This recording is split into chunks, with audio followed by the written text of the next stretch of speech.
I have a new jumping spider, and in this video we're going to photograph him. So I haven't been sleeping of late, hence the appearance, but I do have a new jumping spider, and no rest for the wicked. I want to get straight into photographing this jumping spider. So first of all, let's talk about my new jumping spider. My new jumping spider is a Phidippus Carolinensis. I hope I got that right. You know what I'm like with these scientific names. It's a species of jumping spider found in the United States and Mexico. So it's got similar living conditions to the regal jumping spider. Now this particular species of jumping spider is starting to make its impact in the pet industry here in the UK. Now just for the people that are asking why don't I photograph these out in the wild, you can't get these species of jumping spider here in the UK in the wild, which is why I have pet ones and I like to photograph my pets. First and foremost, this is a pet jumping spider. It's not here as a model, it's not here for photography, it is a pet jumping spider. I like to have pet jumping spiders and I like to photograph them. Now unlike other videos, I'm not doing an unboxing because I've already unboxed him. We're going to jump straight into the photography, but I do want to mention where I got it from. So I got this particular spider from Jumping Spiders Web. It came next day delivery before 1 o'clock in a nice box, well packaged, as you can see. This is what he came in. Very well packaged. He got here safe and sound, and I couldn't be more happier with the service, so I can highly recommend Jumping Spiders Web for your jumping spiders. Check them out in the link in the description. So this is the first time I'm photographing this jumping spider. I have no idea what its attitude is like. I don't know what its personality is like. So we are going to take all the precautions we can to help protect this jumping spider, and if at any time he gets stressed out, he will go straight back into the enclosure and we won't have a image. To test for that, I'm not going to break out the platypod and everything yet. I'm just going to do a simple test shot of the spider on some cleaning cloth to see how he reacts to the flash. So, talking about cameras and flashes, let's talk about the weapons of choice for this video. We are going to be using my Canon EOS R full frame camera. For this particular shoot, we're going to be using the Canon MP-E 65mm lens, and we have the Godox MF12 twin macro flash with a custom made diffuser on the front. To make this as easy as possible, I'm setting my flash to TTL, so I ain't going to muck around. If he's calm and we can get a number of shots, we will switch to manual and we'll start to see if we can get some sort of scene built up for this photo shoot. Now, before we get him out, I have a capture cup. If he bolts, if he legs it, if he jumps, I can place that capture cup on top of him and he'll be safe, and when he calms down, we can put him back into the enclosure. So always have a capture cup just in case your spider bolts. I also have a background card because a lot of spiders like to crawl onto the background card, not your hand, especially when they're not used to you. So I have a background card just in case. So let's get our jumping spider out and see how he reacts. He's wanting to come out, but he's unsure whether he should from the look of it. There he is. He's out now. He's not coming onto my hand. So again, I am going to be using the texture card to coax him out. So where are you going to go? Where are you going to go? He's decided to come on my hand. That's a great start. That is a very good start, that is. Having your new jumper on your hand and quite calm as he is a very good start. So I'm going to see if I can just get a shot of him like this. Oh, there he goes.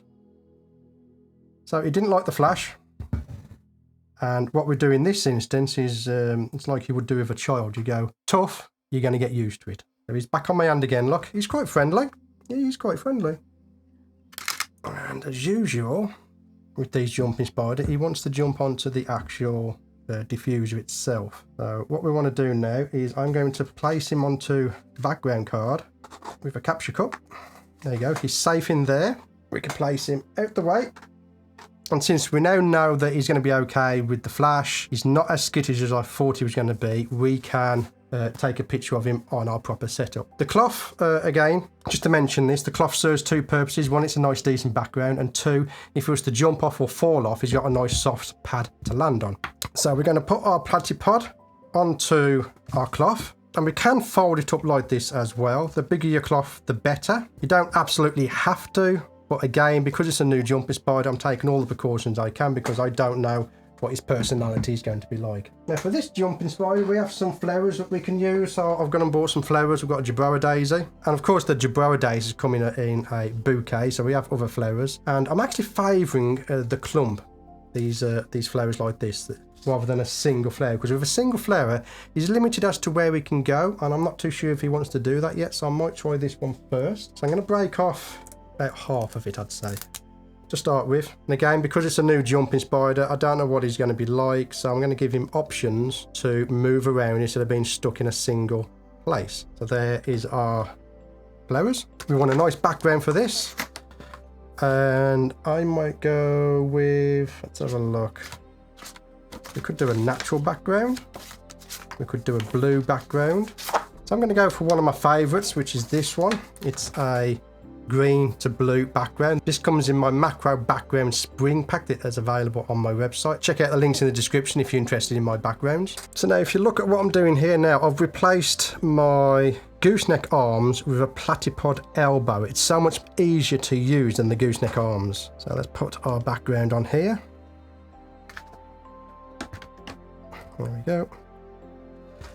There we go. We're going to place our jumper onto the flowers and we'll see what he does. So for the first couple of minutes, I'm just going to observe what he does, see if he tries jumping off. If he's jumping off, then he's getting stressed. We won't be shooting him. If he sits around and starts exploring, then that's the cue to go ahead and start to photograph our jumper. So let's get our jumper out. Again, capture cup always accessible just in case he decides to bolt, and we can coax him into place. And if you're not very experienced with photographing jumpers and working with jumpers, then get yourself a little paintbrush and you can use that to coax him and it won't harm him. But I'm very used to it. I've been doing it years, so I don't use a paintbrush. So what we've got here now is we have a jumper who is not very skittish at all. He's behaving quite well. I feel quite confident now that we can go ahead and photograph this jumping spider. All we've got to do now is coax him into a place that looks good for a photo.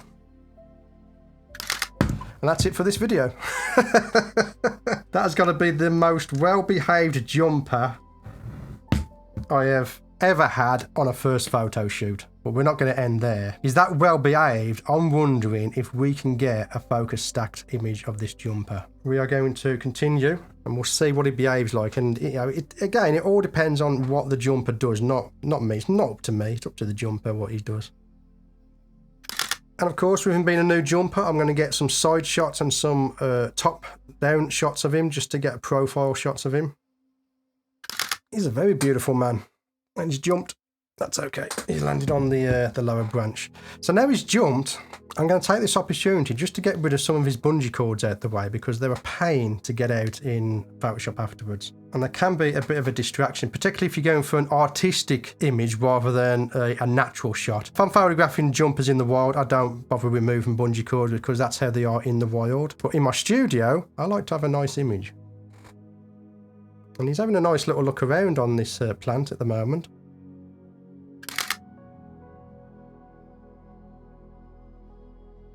So what I'm doing now is, because the jumper is well behaved, I'm getting low down, I'm getting down to his height so we can get some really good shots. I'm going to increase magnification to 1.5. When I increase magnification, because I'm on TTL, I don't have to mess around with the flash. For a single shot, TTL works great for jumping spiders. Don't use TTL if you're going to do any kind of focus stacking though, because the exposure levels can be a little bit inconsistent and can ruin your stack. I've gone back to 1x magnification. I like the more wide angle version. Sometimes too close can be too much. He's not stressed, but he is exploring, so getting a focus stack of him is going to be quite hard, to be honest with you, because he's constantly on the move. What we could do though is we could swap out our scene for Jerboa Daisy. Right, so what I'm going to do is I'm going to do the same as I did before. I'm going to place him onto the card, put the capture cup on him to hold him while we change the scene over. There we go. And because he's in that capture cup now, I ain't got to worry about where he's going to run off to, because I know he can't get anywhere. So let's get our Jerboa Daisy. Again, I'm going to do the same. I'm going to break off the stem, place it into our super clamp that's attached to our platypod. Because we've changed the flower, we're going to need to change the background slightly just to make sure it's covered. Got to be the most well-behaved jumper I've ever seen. He's even more well-behaved than Bungie was. And FYI, the new Bungie, he's a pain in the ass to work with, he is. Each spider has their own little personalities. I'm going to put my ETTL flash compensation up to plus 0.7. That'll boost in just a little bit more light to light up the dark areas of the jumping spider. I'm also going to change the background card. Now, I've only got an A6 version of this card, but it's a nice bright yellow card. I'm going to place that in. It kind of goes with the Jabroa Daisy. So again, because I've changed the flower, I'm just going to observe what it does. Because some flowers, jumping spiders just don't like being on them. I'm going to have a look at that.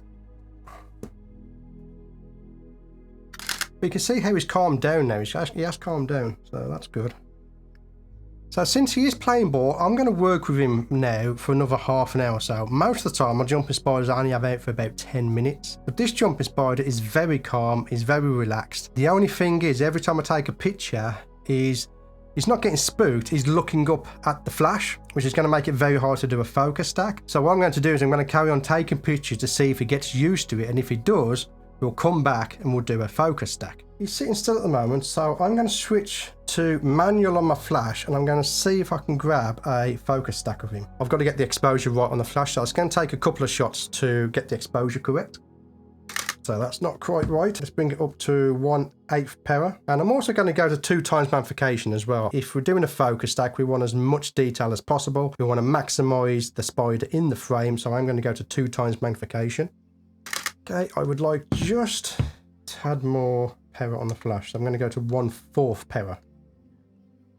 Okay, that's looking good. So now that's dialed in, our exposure will be consistent throughout the stack. To do the stack, I'm going to start focusing at his front, and then I'm going to take a series of shots going backwards until we cover the side of his head here, which you'll see a couple of pair of eyes just there. And then in software afterwards, we will take the in focus areas and we'll stack it together to create a high detailed image with a larger depth of field than what this lens can do out of the box. In case you don't know, if you increase your f-stop too much in macro photography, you increase diffraction, which is a softening of the image. So just cranking up the f-stop isn't going to do the job here. If you're new to focus stacking, I have got a basic focus stacking video coming out in the next couple of weeks. Subscribe so you don't miss that video.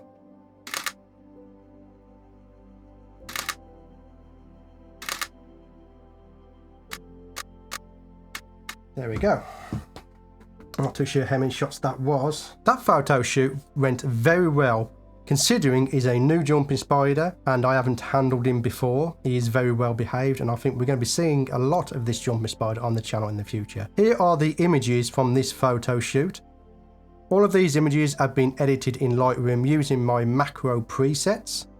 They have then been finished off in Photoshop using my macro assistant actions. For anyone who's interested in the macro assistant actions, they are available to patrons. There's a link in the description if you want to join my Patreon, where I have a lot of bonus features there for you. We have live streams, behind the scenes content, and also one-on-one Zoom meetings. So if you have any questions for me or need any advice, you can join on Patreon and get a one-to-one Zoom meeting if you wish to. I'm loving this spider. He's good looking, he's well behaved. In fact, I'm going to get on and I'm going to actually take some more pictures of this guy. And you need to go off and you need to get your own practice done on macro photography. Tag me on Instagram if you want to show me your images, but that's where I shall leave this video. Thank you for getting to the end of this one, and I'll see you on the next one. Thank you for sticking to the end of this video. If you enjoyed it, then please subscribe and click the like button. It really does help out the channel. I want to thank my Patreon supporters for their continued support in supporting me and this channel. If you're interested in joining Patreon, then check in the description below this video for a link to Patreon. If you want to continue watching my macro journey, then click one of the videos in front of you now.